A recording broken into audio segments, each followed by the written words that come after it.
کہ حق اور باطل. حق یہ ہے کہ عمران خان کا مینڈیٹ چھینا گیا. عمران خان کو بلا وجہ ایک مقدمے میں پھنسا کے یا بلا وجہ 9 مئی کا فالس فلیگ آپریشن کر کے تو جیل بھیج دیا گیا.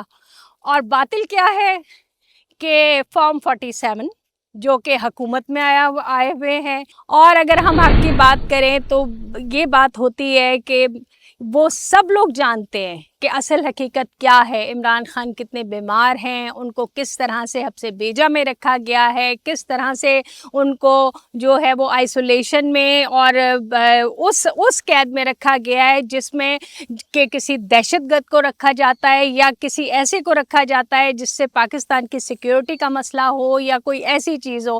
تو آپ یاد کریں کہ کلبھوشن یادو جس نے اتنے مرڈر کیے, جس نے کیا کچھ نہیں کیا, اس کو اس طرح نہیں رکھا جا رہا.